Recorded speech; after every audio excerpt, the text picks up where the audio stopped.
Bom dia! Vamos começar a testar o som aqui. Hoje eu estou sem equipe técnica, vamos ver se vai dar certo. Quem já for entrando. Ó, está funcionando bem. Muito bom. Hoje vamos falar sobre a genética do poder. Muito tempo que a gente tá. Ficamos 3 semanas aí sem a live, né? Primeiro quero agradecer e explicar para vocês. Está uma semana muito corrida, estou sim viajando bastante. E aí a gente acabou atrasando tanto na leitura quanto na própria preparação, tá? Mas é um livro maravilhoso, muito bom mesmo, tá? É um livro denso. é, eu não sei ainda se eu demorei 3 semanas para ler por conta da correria, né, de cursos, de viagens, eu ter tido menos dias que eu consegui cumprir a minha rotina de leitura, ou se ele é um livro para ser lido em um mês mesmo, tá? Se ele é um livro um pouquinho mais demorado, porque ele é muito bom, só que ele é muito denso, ele é profundo, ele explica e vale a pena quem quiser e quem puder, né, adquirir A Genética do Poder. Ele não é um livro muito novo. Deixa eu ver aqui de que ano que é essa minha versão. É de 2011, mas é um livro extremamente atualizado. A autora é Meg Craddock, acho que é assim que fala. Ela é coach de executivos, já tem vários outros livros, ganhou muitos prêmios, Upper Awards, melhor desempenho de gerenciamento do mundo. Aqui no comecinho tem um currículo dela falando por todas as empresas, os lugares que ela passou. E é uma autora que ela estudou o funcionamento das nossas condutas, das nossas manifestações, principalmente no ambiente do trabalho, é que ela traz aqui, né? Então, o subtítulo é Descubra a origem da sua força pessoal e prospere nos negócios. Então, ela traz muitos exemplos, muitas analogias em relação ao trabalho, mas ela não difere isso da nossa realidade, da nossa vida pessoal e principalmente de como nós construímos esse nosso legado profissional, vamos dizer, em função do que a gente aprendeu, das referências familiares que a gente teve, da forma como a gente foi educado a se comportar desde pequenos. Então, essa é muito legal, esses estudos, ela traz as referências, ela faz analogia e ela traz aqui pra gente, então, o que ela chama de quadrante do poder, que eu vou estar tentando aprofundar ao máximo, explicar ao máximo aqui durante essa hora, mas vocês já sabem que é diferente de ter o livro em mãos e de ver o livro, porque vai fazer toda a diferença, tá? Então, valeu muito a pena, né? Apesar de ter demorado todas essas semanas, porque além de ser também extremamente didática, a autora traz os exemplos práticos da vida real para ilustrar e deixar muito claro os perfis de poder que nós podemos ter. Então, a gente vai dar essa visão geral de cada um deles, mas eu indico a leitura dessa obra para você aprofundar e entender mais. Tem ali as características, ela traz várias relações de trabalho, de família, para a gente poder se identificar e a gente realmente se identifica com algumas delas. Geralmente, não sabemos lidar muito bem com o poder, seja pela falta, seja pelo excesso, né? Então a gente ou não o poder exatamente, somente, mas em condições também de poder ou em que o poder se apresenta. Então, isso nos pega de surpresa muitas vezes. E muitas vezes, mesmo quando a situação e o contexto de poder não nos pega de surpresa, já era esperado, vamos dizer, a gente pode ter reações inesperadas, tanto as nossas próprias quanto a das pessoas que envolvem aquele contexto de poder. Então, vários profissionais, líderes, CEOs, donos de empresa, fundadores, podem ser surpreendidos porque estavam preparados para um tipo de ação e ou reação e foram pegos de surpresa. Então, a ideia do livro é ajudar a gente cada vez mais a lidar com esses contextos de poder, ou com o poder em si, porque todos nós manifestamos quadrantes do poder em algum momento, às vezes de modo mais exacerbado, às vezes de modo mais leve e mais tranquilo. Então a Meg fala assim: não é fácil ajudar as pessoas a pensar de modo estratégico quando o poder está em jogo, pois a nossa habilidade em lidar com e reagir ao poder não é conduzida pela lógica. Os nossos instintos se baseiam na maneira como fomos condicionados pelo primeiro sistema com o qual tomamos contato na vida, que é o sistema familiar. Então ela não dissocia essa nossa condição, esse nosso condicionamento de como funciona o nosso sistema familiar, da maneira como nós nos manifestamos profissionalmente. Bom dia, Dani, seja bem-vinda. E aí a Meg continua: muitas das nossas reações no trabalho irão se basear em nossos instintos automáticos em relação ao poder. Essas reações automáticas, as quais em situações extremas podem fazer-nos parecer tiranos ou bajuladores subservientes, estão arraigadas em nossos comportamentos que internalizamos quando crianças. Nós aprendemos a ser assim, ao tentar muitas vezes conseguir o que queríamos, muito antes até de desenvolvermos a nossa capacidade de discernimento individual. Então, sim, nós manifestamos o poder desde pequenos, aquela birra, aquele pedido, aquele choro, aquela boca torta, quando a gente queria alguma coisa para pedir para pai e para mãe, foi o que nos ajudou a moldar os nossos genes de poder até hoje. Bom dia, Everton, seja bem-vindo. O entendimento, então, mais profundo desses genes do poder nos permitirá lidar melhor com pessoas difíceis no ambiente de trabalho e avaliar se teremos ou não a possibilidade de crescimento no nosso emprego atual, nas nossas relações atuais e administrar o poder de modo mais eficiente, e isso exige muito desempenho. A gente precisa estudar, precisa ler esse livro, precisa entender melhor como isso funciona para a gente poder ressignificar, reestruturar e às vezes até mudar, né, a nossa forma de reagir frente a outras instâncias de poder e principalmente descobrir como a gente se manifesta em posições de poder ou às vezes em posições onde outras pessoas estão tentando nos manipular com o seu poder. Nesse livro, então, você poderá aprender a aproveitar ou ignorar os seus genes de poder de modo a se tornar mais eficiente e melhor sucedido e mais bem sucedido.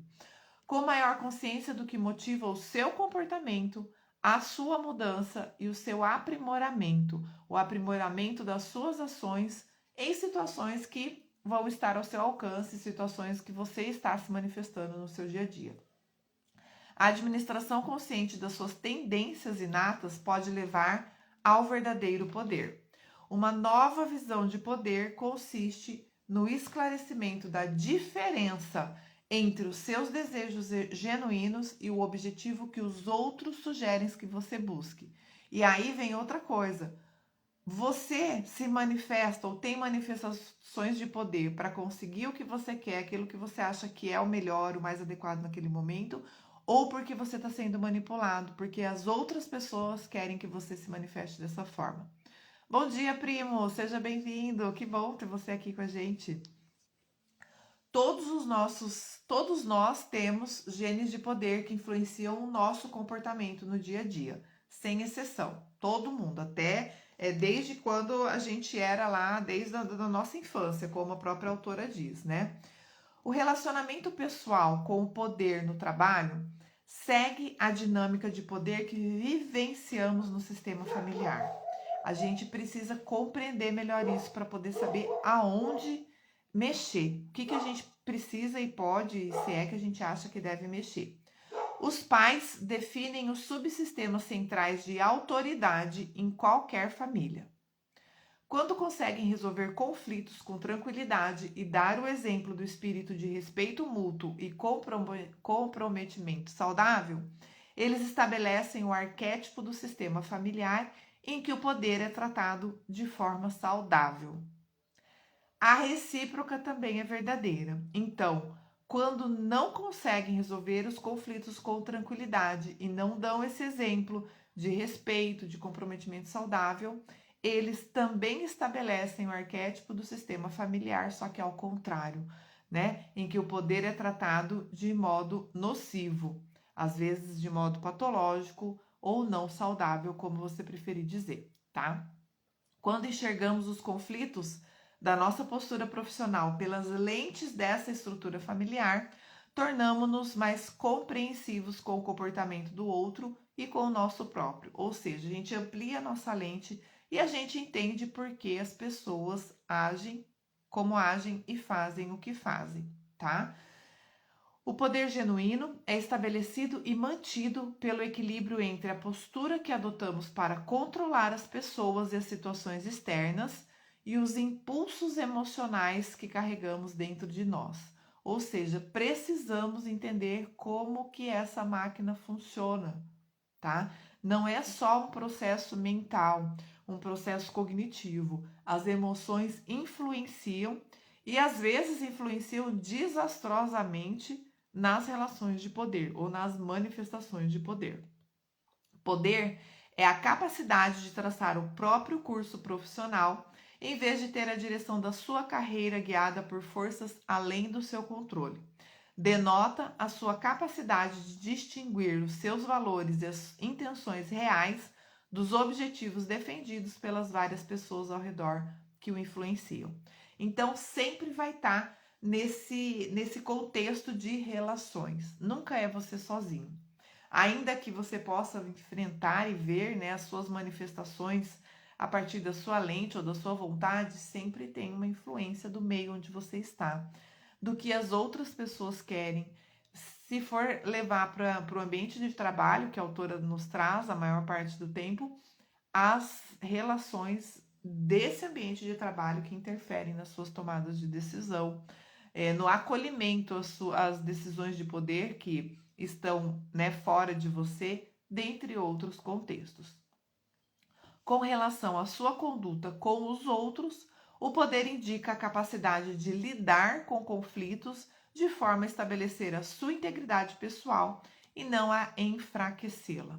Então, a ideia é a gente se identificar com um desses quadrantes ou saber qual deles se manifesta com mais veemência ou na maior parte do tempo, né, na nossa vida, e a gente ressignificar e remanejar os pontos fracos que todos eles têm. Então, isso também é legal de colocar, né? Todos os quadrantes são 4, eles têm pontos fortes e têm pontos fracos, e a gente vai detalhar daqui a pouco todos eles. Ou seja, a definição de poder denota a capacidade de apoiar proativamente as organizações e situações que reforçam os seus valores básicos e, quando necessário, frear aquelas que o confrontam, né? Que confrontam os seus valores básicos. Para compreender o poder em um nível básico, é importante entendermos os elementos fundamentais dos quais somos constituídos, os nossos impulsos emocionais internos e o comportamento externo que adotamos no mundo, tá? Então, como que isso, né? Como que a gente reage ou age frente às influências de quem nós somos, do que nós gostamos, do que nós pensamos, do que nós queremos, frente ao mundo que a gente vive, as pessoas que nos rodeiam, ao que elas querem, ao que elas gostam, né? Aquilo que são valores para elas. Ambos têm origem no modo como fomos condicionados a obter o que queríamos em nosso sistema familiar. De novo, Meg traz o tempo todo remota a essa manifestação, a forma com que a gente aprendeu a lidar com o poder nesse sistema familiar constituído e muitas vezes com uma forte referência do modo de funcionamento dos nossos pais. Aqui, a autora explica a grade do poder através de um gráfico com 2 eixos, X e Y, onde os extremos indicam o grau de confiança versus o medo e o grau de formalidade versus informalidade. E esse gráfico que conduz a um dos 4 quadrantes de poder que a gente vai explorar. Eu marquei aqui para vocês verem o gráfico, ó, tá? Então, são os 4 quadrantes do poder e o eixo X e Y, que dependendo se você tiver um sistema que foi mais desenvolvido e mais embasado no processo de confiança, com mais formalidade, você vai, por exemplo, estar no quadrante do inspirador. Se você tiver mais confiança e menos informalidade, você vai estar no servil. Mais informalidade e mais medo, você vai ser o carismático. E mais formal e com medo ainda, o comandante. Então, a gente vai falar sobre esses 4 quadrantes durante o restante da live a partir de agora. Vou dar um resuminho aqui, tá? Dos quadrantes do poder, para a gente então entrar nas características reais, nos pontos fortes e pontos fracos de cada um. O servil. Servil são aqueles que tenham aprimorado a sua capacidade de fazer as pessoas se sentirem bem, mas lutam contra a necessidade contínua de valorização e aprovação. Já o carismático, segundo deles, são as pessoas que projetam uma imagem capaz de seduzir e intimidar os outros, exalam tamanha intensidade emocional que todos ao seu redor ficam até um pouco ansiosos. Já o comandante, terceiro, eles assumem a situação com veemência e são dominados pelo medo e pelo medo principal de perder o controle. Tem vários medos, mas o principal deles é perder o controle. Então, os comandantes são controladores. O poder está sempre relacionado com a posição da ordem de importância para o comandante. Quarto, último e não menos importante, é o inspirador. O inspirador são pessoas que exploram o profundo desejo de que todos nós temos de encontrar um sentido de significado ao suportarmos algo maior que nós mesmos e interagem com facilidade. São as pessoas que são movidas pelo propósito.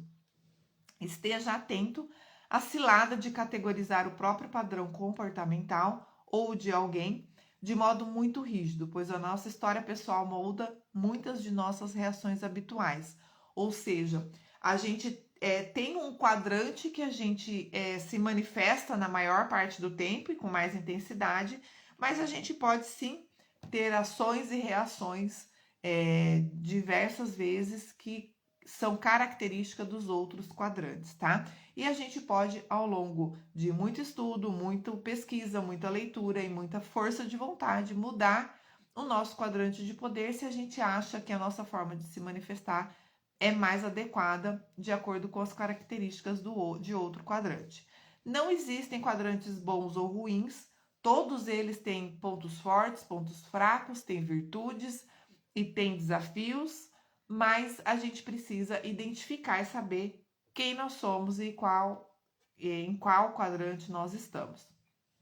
O plano cartesiano do poder nos ajuda a investigar mais profundamente as nossas reações automáticas e entender como os outros lidam com as relações de poder em sua presença. Então, ela está sempre fazendo esse paradoxo, ou essa dualidade entre a forma como nós funcionamos, a forma como nós reagimos frente à ação dos outros e a forma como os outros reagem frente às nossas ações. É importante compreender que o quadrante no qual você se encaixa vai depender da situação pela qual você está passando. Então, sim, a gente pode mudar de quadrante, seja pela nossa vontade, seja imposto pelo contexto ao qual a gente vivencia. Muitos podem agir de acordo com mais de um quadrante em um único dia, aquilo que eu falei. A gente pode se manifestar, né, com as características, dependendo daquela tomada de decisão em si, dependendo do contexto, né, pontual que a gente vai estar inserido, a gente pode oscilar entre as características de mais de um quadrante. É praticamente impossível separar quem você é de como você age em termos profissionais. É muito menos doloroso se confrontar diretamente com a força pela qual o condicionamento do nosso passado possa estar influenciando o nosso desempenho profissional, e eu diria pessoal em outras áreas, do que ficar preso em ciclos de comportamento autodestrutivo. Então, sim, mudar não é fácil, é mais complexo, é difícil, exige mais de nós, mas é melhor do que não mudar dentro de um contexto autodestrutivo, de um contexto patológico, de um contexto onde você, além de não estar bem, pode estar prejudicando também, refletindo isso, né, em outras pessoas. Devemos, então, tomar consciência da forma pelo qual somos condicionados a reagir em nosso sistema familiar. Provavelmente será essa forma com que reagiremos em todos os demais contextos da nossa vida e em todas as nossas relações. De novo, Meg traz aqui, a autora traz no livro muito a relação dessa nossa manifestação nos contextos profissionais, mas ela traz alguns exemplos e eu fiz a referência durante toda a leitura a vários contextos na nossa vida, na minha vida pessoal, inclusive, ou né, em outras relações que não só as profissionais. São os gatilhos comportamentais e emocionais estabelecidos no sistema familiar que, em geral, determina se vamos partir para o ataque ou buscar um nível mais profundo de compreensão quando o nosso poder estiver ameaçado nos sistemas em que buscamos crescimento, seja ele o crescimento pessoal e ou profissional. À medida que for se identificando, tente se lembrar das reações emocionais que essas histórias podem despertar em você. Então, é a Meg falando pra gente à medida que a gente vai lendo esses quadrantes e ela vai trazendo histórias de pessoas, de líderes e das reações dessas pessoas relacionadas a esses quadrantes. E a gente vai, sim, se familiarizando. E às vezes parece que é da gente que ela tá falando. Pense também em como esses sentimentos podem aprofundar ou diluir a qualidade do seu diálogo interno em relação ao poder. Lembre-se de ser paciente consigo mesmo e mãos à obra. Então, eu estou indicando vocês a lerem esse livro, mas leiam esse livro se vocês realmente quiserem mudar. Se vocês tiverem essa paciência para conseguir identificar qual é o poder de vocês e se vocês quiserem ser pessoas melhores, mais felizes, trabalhar as relações de poder com mais leveza, sem tanto atrito ou confrontamento. Vamos agora falar então de cada um desses quadrantes para ajudar você não apenas a se identificar, mas principalmente também identificar aqueles que convivem com você, dentro do seu ambiente profissional, no trabalho ou fora dele. Vamos ao primeiro. O primeiro deles é o servil, como a gente já falou, né? É aquele que está no quadrante servil, tá? As pessoas que tem o quadrante do poder servil possuem alto grau de sensibilidade, entendem naturalmente que o seu sucesso não está na forma como são percebidos, mas no fato de fazer as outras pessoas se sentirem à vontade ao interagir com eles. São mestres em exercer o seu poder por meio dos outros, por meio de outras pessoas. Eles têm a habilidade de administrar uma alta carga de trabalho sem sacrificar a sua empatia pelos outros neste processo. Dão especial atenção aos detalhes externos, tá? Então, o ambiente externo, as pessoas ao seu redor influenciam muito diretamente a sua relação de poder. As suas ações de apoio a outras pessoas em geral são os elementos fundamentais críticos que dão suporte a uma organização. Então, o próprio nome, vocês vão ver que os nomes dos quadrantes estão relacionados às características daquele grupo de pessoas, né? O próprio nome já diz, então, o servil, ele tem essa tendência de querer, né, servir ao outro. E aí nós vamos, então, para os pontos fortes. Os pontos fortes dele é que eles são altamente intuitivos, têm a habilidade de intuir como fazer as pessoas se sentirem à vontade, se sentirem bem, e eles sabem aquilo que você precisa antes mesmo que você saiba, antes mesmo que você se dê conta. E tem essa tendência de satisfazer as necessidades dos outros sem que os outros precisem pedir a eles alguma coisa, tá? Então, esse processo intuitivo, ele já tem uma visão além do alcance, eu brinco, né? Então já tem essa visão do que os outros precisam e está ali de prontidão para atender essas necessidades. Eles são também bons ouvintes, têm a habilidade de se concentrar inteiramente em captar o que o outro está tentando dizer, né? Então ele ouve realmente, ele não apenas escuta, ele tenta entender, ele compreende. Se ele não entender, ele pergunta, ele checa se aquilo que ele entendeu foi o que você realmente quis dizer. Então, são excelentes ouvintes. E são excelentes trabalhadores. É aquele perfil das pessoas que são os primeiros a chegarem e os últimos a saírem. Tem um alto senso de responsabilidade. Independente se são donos ou não do negócio, eles têm o olhar de dono, né? Esse senso de responsabilidade, de querer estar presente, de querer contribuir. E são excelentes colegas de trabalho, em função de ter essa preocupação com a necessidade externa, com a necessidade do outro. São também diplomatas extraordinários. Eles têm essa habilidade em mediar conflitos e equilibrar os interesses. Então, são os 4 pontos fortes do serviço. Altamente intuitivos, bons ouvintes, trabalhadores e diplomatas extraordinários.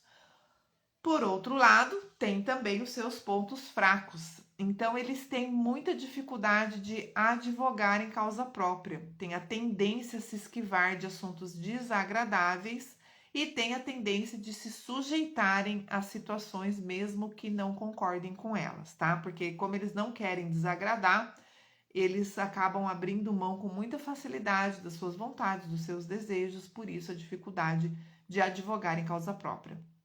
Eles têm dificuldades também de enfrentar intimidações no trabalho. Isso pode muitas vezes levar à falta de assertividade com os seus pares, às vezes até com os seus líderes, né? E ou liderados. Tem a necessidade de aprovação externa. Então, eles estão sempre com medo de não estarem à altura, tem um senso severo, perverso de insegurança, assim a Meg diz, senso perverso de insegurança, e querem provar o tempo todo que são merecedores. Como eles precisam dessa aprovação externa, eles querem o tempo todo aí, muitas vezes, um reconhecimento, provar que são merecedores. Eles acham que nunca é o suficiente o que eles fazem, eles precisam fazer sempre mais, né? Então tem ali uma certa de subserviência também. E eles são leais a um defeito. Eles têm esse senso de lealdade, que pode ser um ponto forte, mas normalmente essa lealdade acaba prejudicando o servil, porque eles são mestres de negação. Eles demoram a aceitar que aquele contexto possa ser realmente um defeito. Levam críticas profissionais para o lado pessoal. Isso também desestabiliza muito o servil, né? A relação de poder do servil. Ele acaba, às vezes, criando uma autoimagem destrutiva de si mesmo, acha que as pessoas não gostam dele, então acaba, às vezes, se melindrando, se vitimizando. Tem todo esse contexto aí que está relacionado à subserviência, tá? Quando os recursos são baixos e as demandas são altas, a sua intuição e a sua capacidade de exercer o poder por meio de outras pessoas os habilitam a motivá-las sem perder a capacidade de empatia. Então, é a forma positiva com que os serviços se manifestam, né? Eles são o elo que mantém a cultura corporativa unida e a missão no rumo certo. Porém, precisam aprender a equilibrar a sua dedicação em apoiar os outros e o comprometimento de serem verdadeiros consigo mesmo. Então, eles precisam sim olhar para si mesmo. O lado positivo para o servil é que nunca perdem o controle sob pressão, eles mantêm um vigor constante que faz com que não sejam pegos de surpresa por maiores problemas. O lado negativo é que não fazerem nada quando um colega mais agressivo os manda sair do caminho. Então, muitas vezes, eles ficam, sim, presos ou perdidos no meio do caminho. O servil, e aí o lema dele, né, para a gente passar para o próximo quadrante. O servil faz os outros se sentirem bem consigo mesmos, mas precisa de reconhecimento e aprovação constantes. Então, isso às vezes também demanda muita energia e acaba drenando o próprio servil.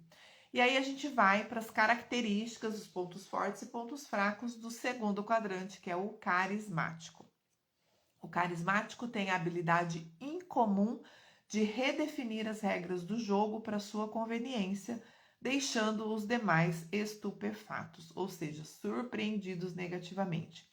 O carismático é aquela pessoa que, se tá convergente, ele vai e faz acontecer. Mas se tá divergente, ele vai levando assim, né, com a sua empatia, ele vai levando as pessoas e vai distorcendo redefinindo, como a autora traz aqui, as regras do jogo para o modo que melhor lhe convém.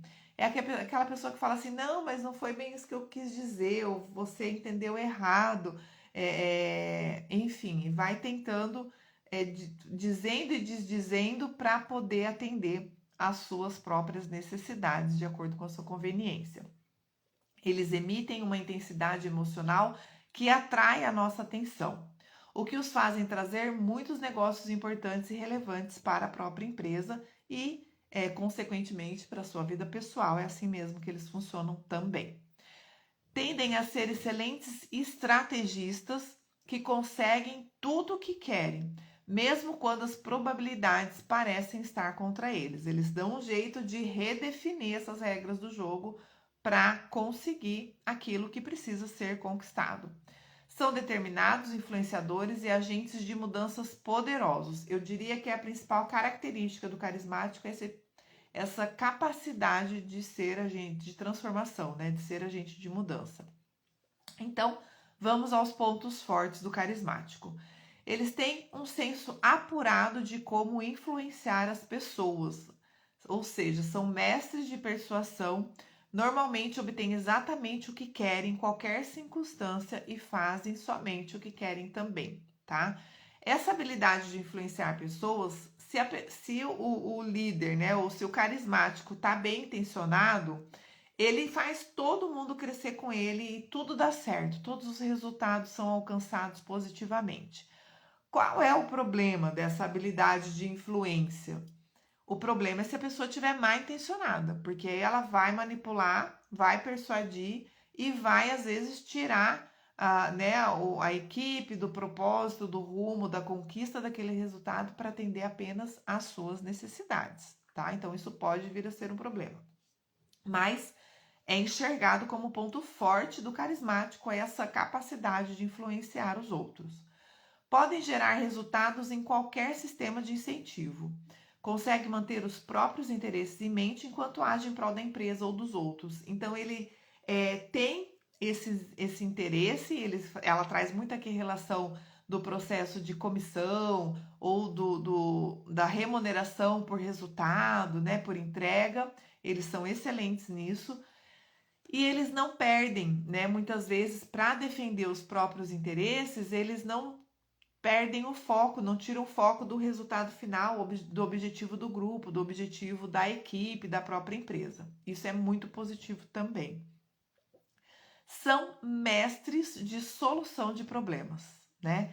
Então, eles, quando precisa, chama um probleminha que eu trago a solução, aquele meme. Então, eles são mestres em resolver conflitos, resolver questões, em achar uma solução frente a um problema que parece não ter solução. Eles têm um raciocínio muito rápido, muito profundo e muito amplo. Eles conseguem ter uma visão de conjunto maior. Por isso, eles têm essa facilidade, né, na entrega ali, na própria criatividade, para conseguir ver soluções que ninguém mais está vendo. Podem ser poderosos agentes de mudança, a gente já falou, porque tem essa habilidade de enfrentar os problemas com o foco na solução. Então, eles não fogem, né? Eles sabem que eles podem influenciar, às vezes, ali aquele contexto, aquelas pessoas envolvidas naquele contexto mais complicado, eles conseguem diluir isso e promover mudanças significativas na empresa ou, né, em qualquer contexto, ambiente que eles estejam influenciando positivamente. Os pontos fracos do carismáticos, eles se concentram muito no resultado e não no processo. Então, às vezes, é comum eles transgredirem as regras para fazer o que quer, depois procurar uma forma de se desculpar. Eles, às vezes, bypassam, né, níveis de hierarquia, autoridade. Eles, às vezes, não cumprem o combinado ou faz diferente do que foi o combinado, porque se concentram em chegar até a meta, em ter aquele foco no resultado, não no processo e não em quem faz parte desse processo, tá? Eles tendem também a se supervalorizar. Como são impulsivos, arriscam além da conta, têm resultados efetivos, positivos, eles podem ter essa tendência aí a se supervalorizar, achar sim que são melhores do que os outros, às vezes nem aceitam isso, mas agem desta forma, né? Eles têm também uma facilidade em se isolar, a tendência de se esquivar de conversas e contatos pessoais que o exponham, né? Ele é a pessoa tratora ali, ela vai fazendo, ela quer resultado, ela vai mudando, ela vai interagindo, mas ela muitas vezes não gosta de se expor. Por quê? Porque percebem a vulnerabilidade emocional como um ato de fraqueza. Eles têm essa insegurança emocional na presença de outras pessoas, tá? Então, né, pode aí ter um processo de isolamento. E como eles têm um resultado muito positivo naquilo que eles se propõem a fazer, às vezes isso pode prejudicar e acabar isolando ainda mais o carismático. Um carismático que tenha aprendido a usar a sua influência e visão estratégica em prol de ganhos pessoais é um trunfo com o qual devemos contar. Ou seja, todos nós devemos ter uma parcela de carismático, desenvolver essa parcela de carismático, ou ter na nossa equipe, falando no ambiente profissional, pessoas carismáticas que vão nos auxiliar, né, a esse processo, esse poder de influência e essa visão estratégica em prol, né, de todos. O foco é quem está ganhando, quem está perdendo e onde estão os registros de dinheiro e prêmios, ou seja, eles são motivados a incentivos. Quando um carismático entra numa briga, o nível do jogo aumenta. O truque para trabalhar com ele é conseguir vencer a autodefesa para persuadi-lo a concentrar os seus talentos num bem maior. Então, ajudá-lo a ter essa visão também do processo, né? De curtir o processo, de aproveitar as pequenas conquistas, né? Enxergar os pequenos feitos também como um processo aí construtivo e de vitória. Quando um carismático está disposto a crescer, tende a se transformar em uma força poderosa para sempre e, em geral, nos leva junto. Então, é a pessoa que leva todo mundo para cima, né? É a questão do ganha-ganha, ele tem essa visão, ele quer o melhor para todos realmente e ele faz acontecer, ajuda a pôr a mão na massa, não é só a pessoa que dá as ideias e alguém tem que fazer por ela. O carismático atrai as pessoas com o seu carisma, porém, a confiança é o seu calcanhar de Aquiles, né? Ele tem aí, como ele não gosta de se expor, ele, né, não gosta de enfrentar muito essa questão dos problemas, dos desafios, como é que a gente pode dizer ali, daquilo que expõe, né? Eles se esquivam dessas conversas, desses problemas, em função do processo emocional não estar muito bem resolvido, eles têm ali uma condição ali de insegurança relacionada à confiança, tá? Então, a gente pode ajudá-lo, inclusive, né, trazendo elos de relações mais fortes e mais confiáveis, porque todo mundo ganha com isso, tá? O carismático é aquele que leva todo mundo junto, cresce todo mundo junto com ele. E aí, vamos então para o terceiro perfil, né, o terceiro quadrante de poder que a Meg nos traz, que é o comandante. O mantra do comandante é resultado já, tá? Então, ele é um perfil que tem a habilidade de transmitir absoluta segurança e uma vontade de vencer que provoca um senso de urgência nos outros. Isso é muito bom, mas isso também pode gerar ali, às vezes, uma ansiedade e um atropelamento no decorrer dos fatos. Os comandantes se sentem confortáveis em posições de liderança, oferecem apoio incondicional aos líderes acima dele na empresa e são decididos, resilientes e adaptáveis, tá? São pessoas que já têm essa segurança, essa confiança diferente do carismático que às vezes abala ali a sua estrutura em relação à confiança, né? Quais são os pontos fortes, então, do comandante? O comandante tem grande determinação para vencer, estão sempre prontos para a batalha, com foco orientado para o seu crescimento na carreira, tá? Então, é a pessoa que você pode contar com ele, tá sempre a postos, né? Mas eles têm essa determinação para vencer. Eles não entram no jogo para brincar, não, para fazer de conta, tá? O foco é a vitória, né? Ganhar a guerra aí, como a gente diz. Por outro lado, ele respeita muito bem os níveis de hierarquia e autoridade. E da mesma forma, exige que a sua autoridade seja respeitada quando o contexto assim condiz, tá? Conseguem evitar que as emoções interfiram nas suas decisões profissionais, sempre se responsabilizam pelas suas decisões e arcam com as respectivas consequências. Então, como eles têm esse processo da autoridade muito forte, né? Eu diria até que como um valor para eles, é um ponto forte, mas eles valorizam muito isso. Eles são comprometidos, seguem as regras com muita facilidade e têm essa condição aí de conseguir, né, decidir e arcar com as consequências. Eles assumem, se dá certo, eles querem o reconhecimento daquilo que eles fizeram, e se der errado, eles reconhecem aquilo que eles fizeram, né, que eles ajudaram a dar errado e querem rapidamente consertar esse erro, refazer ou fazer de um modo diferente da próxima vez, tá? São líderes sensatos e decididos, né? Então, eles têm essa sensibilidade aí com a equipe e essa característica do poder de escolha, né? De tomarem decisões muito assertivas, com muita tranquilidade na maioria das vezes. E são pessoas muito resilientes. Eles reúnem a coragem e a resistência necessária para obter sucesso. São pessoas altamente determinadas e disciplinadas. Conseguem se adaptar facilmente. Então, se tem ali um processo de mudança, mudou a regra do jogo no meio do caminho, eles não desistem, né? Desistir não é uma opção, eles têm esse foco aí no resultado, né? De entrar na guerra para vencer. Então, como eles não desistem, eles se transformam. Eles têm essa facilidade aí, essa resiliência para poder se transformar frente a qualquer contexto, tá? Positivo ou negativo. E possuem um processo de autoconfiança muito respeitável, eu diria, tá? São pessoas extremamente seguras, inspiram confiança, elas têm esse padrão, né, da confiabilidade ali, da própria autoconfiança, faz com que eles transmitam isso para os outros.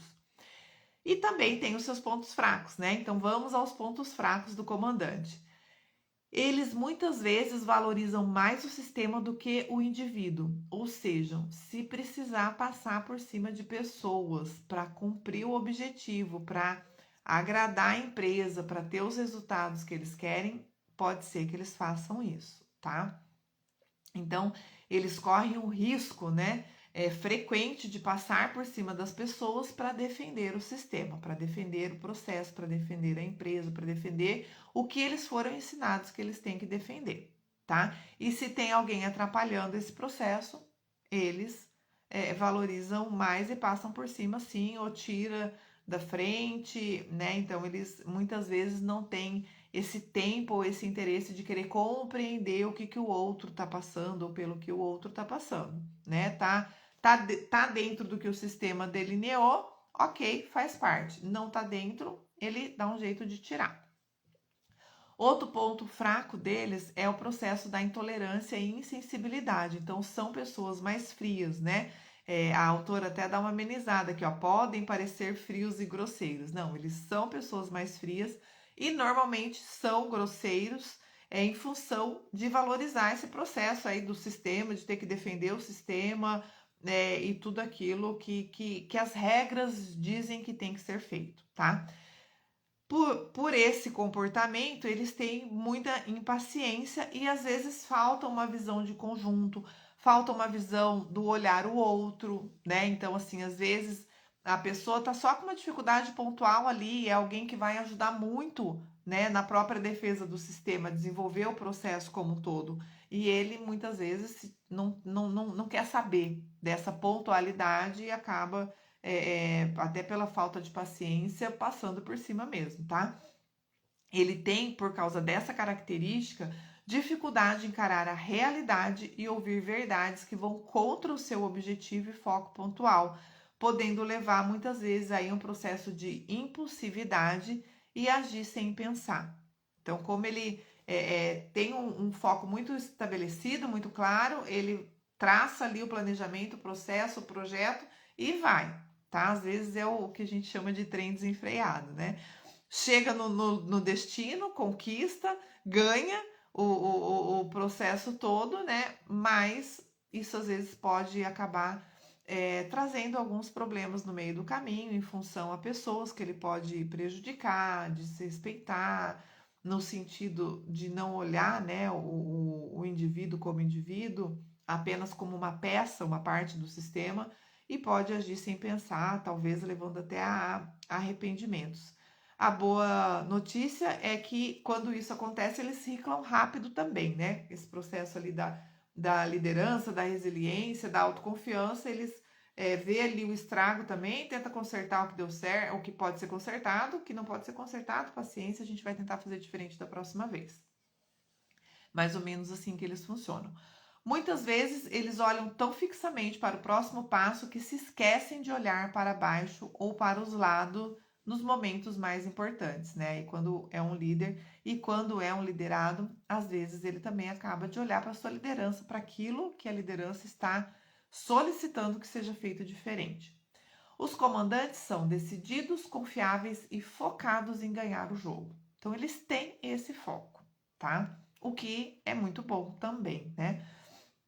Um comandante autoconsciente é de fato um ser humano impressionante. Então, eles realmente fazem o que precisa ser feito, eles fazem acontecer, tá?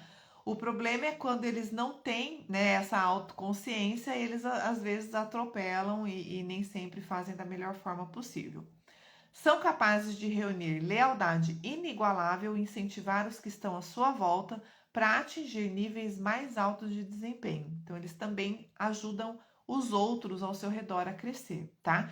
Desde que entrem no fluxo do comando dele e dos objetivos que precisam ser alcançados.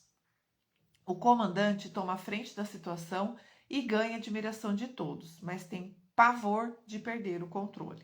Então, ele tem essa condição ali de estar no controle, mesmo que não tenha uma figura de autoridade, tá? Mesmo que hierarquicamente ele não esteja num cargo maior, num cargo superior, ele tem esse processo ali de querer ter o controle, tá? E aí, nós vamos então para o último quadrante de poder, já chegando aí nos últimos 10 minutos da live, que é o inspirador. Então, o quarto quadrante é o inspirador. O inspirador transmite um senso real de objetividade. Confiam nos próprios instintos e, por consequência, irradiam esse tipo de autoconfiança que parece sempre colocá-los em evidência. Então, realmente é o líder que todo mundo enxerga. A Meg até fala, que faz uma analogia, ela fala que é a estrela do poder, tá? Essa pessoa inspiradora, né? Os inspiradores mostram um padrão consciente de fazer o que beneficia, né, o bem maior antes de reservar um tempo para calcular o que é mais vantajoso para eles. Então, eles colocam o bem maior acima de tudo, né, inclusive deles mesmos. Tem um altruísmo natural. É inato o altruísmo do inspirador. Ele quer estar bem, sim, né, mas ele quer que todos estejam bem também. São mais propensos a se esquivar de brigas por poder ou mesmo de um emprego promissor do que sucumbir à tentação de atacar um colega ou entrar numa briga violenta. Então, isso às vezes é um elo de atenção ali, precisa tomar cuidado, porque às vezes eles não querem enfrentar um conflito, não querem se posicionar para ficar bem na fita e podem às vezes até prejudicar o grupo por não querer enfrentar esse conflito, né? Porque o inspirador, como ele pensa no bem maior, ele normalmente tem ideias muito positivas, ele tem esse processo da união, da integração, que pode e normalmente ajuda muito todo tipo de grupo.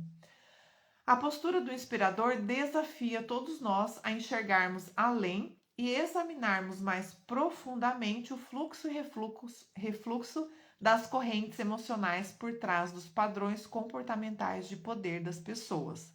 São figuras exuberantes e seus objetivos podem ser, ao mesmo tempo, audaciosos e altruístas, tá? Então, às vezes, é uma figura que para a gente fazer um projeto, às vezes, ali inovador, audacioso, com altos riscos, vale a pena ter na equipe, vale a pena ter por perto, porque ele consegue ter aí também essa visão de conjunto maior.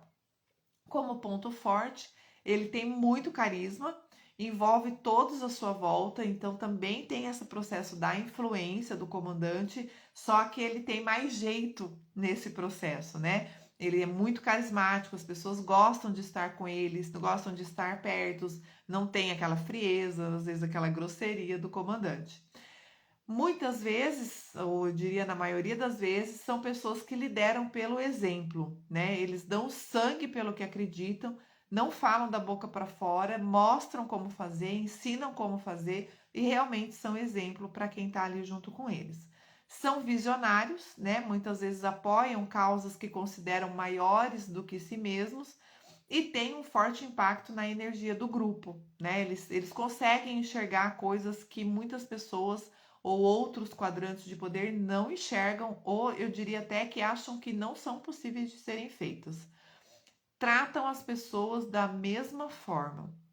Não interessa o nível hierárquico, não interessa a cor, a etnia, o sotaque, não interessa quem é. Eles tratam as pessoas igualitariamente, tendo atitudes gentis. Eles são pessoas extremamente educadas, respeitosas, até para poderem inspirar outros, né? Então tem essa condição ali do carisma e da gentileza, de saber olhar o outro dentro da sua necessidade.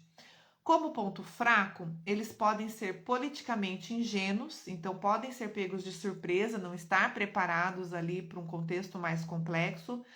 Tem dificuldades de lidar com a burocracia, então eles valorizam mais com liberdade, confiam no seu jeito de fazer a coisa, às vezes não seguem a regra, às vezes deixa o grupo ou outra pessoa ali no vácuo, porque não estão preocupados com o que tem que ser feito, com quem tem que avisar, com o sistema burocrático em si, que é necessário, principalmente dentro do mundo empresarial. E ignoram detalhes em favor do cenário global, tá? Então eles pensam fora da caixa e às vezes eles se perdem e esquecem da realidade, ignorando detalhes importantes. Como eles também não gostam dessa exposição ao conflito, às vezes eles querem ver só o lado positivo, só o que tem de bom e acabam esquecendo do que está prejudicando ali o processo como um todo, tá? Então eles não querem entrar no conflito e às vezes a não solução desse conflito pode gerar conflitos ainda maiores, então eles ignoram isso, né? Parece que vive muitas vezes no mundo da lua, nesse processo ali da inovação, da audácia, né? De serem visionários e às vezes acabam fugindo um pouco da realidade, então precisa ali do apoio, da ajuda de alguém que tragam, né? Que coloquem o pé no chão aí do líder, do inspirador.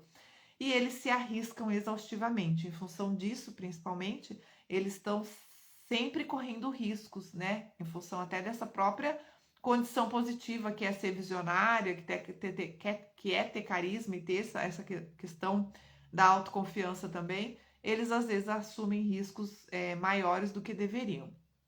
Os inspiradores têm um dom incrível para perceber o que é vital para a sobrevivência de um negócio no futuro. São capazes de detectar os padrões que moldam o cenário global e que têm impacto duradouro em qualquer sistema.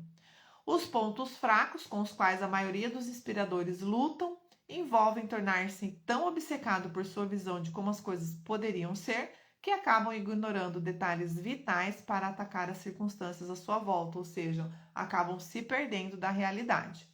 A aplicação da sua criatividade para o aqui e agora começa a acontecer naturalmente quando o inspirador começa a aceitar os recursos em seus sistemas de negócios, ou seja, é uma pessoa de fácil trato, né, bom, é fácil de lidar com ela, tem sempre boas ideias também, tem essa condição aí de ser visionário, então tem essa visão de futuro melhorada. Os inspiradores devem aprender a conquistar o respeito de seus pares, em vez de se tornar alvo de inveja. Como eles estão sempre em alta, né? Como a própria Meg diz, são as estrelas do poder, às vezes são foco das pessoas invejarem também, achar que eles se acham, enfim. Então é importante, e eles têm esse talento, né? Esse ponto forte da gentileza, de conseguir tratar as pessoas iguais, então fica fácil de conquistarem esse respeito aí dos seus pares e dos colegas, sejam os líderes e ou liderados. O inspirador é a estrela do poder em ação, porém sua visão de futuro pode desvirtuar as necessidades atuais dos colegas de trabalho, né? Então tem que ter aí trazer para a realidade. E aí, para finalizar, estamos em nossos últimos 5 minutos, eu vou trazer algumas frases de conclusões, né? Conclusivas, e os 4 passos do processo de recondicionamento, ou seja, daquilo que a gente precisa moldar e adaptar dentro desses quadrantes. Você não pode apenas se imaginar em um padrão de ação mais poderoso. Você precisa experimentar novos padrões de comportamento e vivenciar o que acontece com seus gatilhos internos e externos para, de fato, evoluir de modo eficaz. O processo de recondicionamento tem o objetivo de identificar os pontos fortes naturais, inerentes e os seus genes de poder, de modo que você possa utilizá-los de modo mais eficiente e esclarecer onde os seus pontos fracos vêm sistematicamente atuando e diminuindo o seu potencial. Então, quais são esses 4 passos do processo de recondicionamento? 2 passos são de autorreflexão e 2 passos são de ação, intercalando a sequência desses 4 passos. Então, primeiro, identificar o seu quadrante de poder, é um estágio de autorreflexão. Segundo, aprender a fazer pausas estratégicas, um estágio de ação. Terceiro, refletir sobre os seus padrões de poder e os seus custos, o que envolve manter esse padrão de poder, de novo um estágio de autorreflexão. E por fim, praticar novos hábitos, um novo estágio de ação, tá? Então você vai se reconhecer, se analisar, identificar qual quadrante você está. Você vai aprender a fazer uma pausa estratégica para analisar esses pontos fortes e pontos fracos, refletir sobre esses padrões e o que está te custando isso, para então praticar novos hábitos. Bom dia, Fábio, seja bem-vindo. A boa notícia é que precisamos menos energia para aprender e agir com mais vigor do que para ficar parado. Trabalhar com seus genes de poder, além de divertido, te fará uma nova pessoa, uma pessoa muito melhor, uma pessoa mais leve e uma pessoa muito mais feliz. Além disso, à medida que aprendemos a estabelecer um tom mais vigoroso com as pessoas à nossa volta, ganhamos o respeito de alguém muito mais importante. Ganhamos o respeito desse alguém que somos nós mesmos. Se existe uma opinião que você tem de aprender a respeitar sob pressão, é a sua própria. Para finalizar, uma frase exatamente igual está no livro da própria autora, da Meg. À medida que você se torna cada vez mais consciente de como seus genes de poder influenciam o seu padrão de ação, você passa a ter um de seus maiores presentes para os outros. Quando exploramos o poder que vem da nossa aceitação interna, damos àqueles que nos cercam o espaço necessário para agir com mais poder também. Ou seja, a gente se liberta e a gente liberta o outro. Isso é maravilhoso, né? Então, a gente finaliza a nossa live agradecendo a todos vocês, né? Esse foi o livro A Genética do Poder. E aí, eu vou ficar mais 2 domingos sem dar live. Então, em agosto, nós não teremos mais live. Semana que vem, eu vou para Londrina no casamento do meu irmão. E na outra semana, eu vou para Brasília, num curso com o Marcelo. E voltaremos, então, às lives do livro no 1º domingo de setembro, tá bom? Beijo grande para todos. Obrigada por me acompanharem até aqui. Tenham um fim de mês maravilhoso e nos vemos em setembro, então. Beijo grande, ótima semana e ótimo fim de domingo a todos.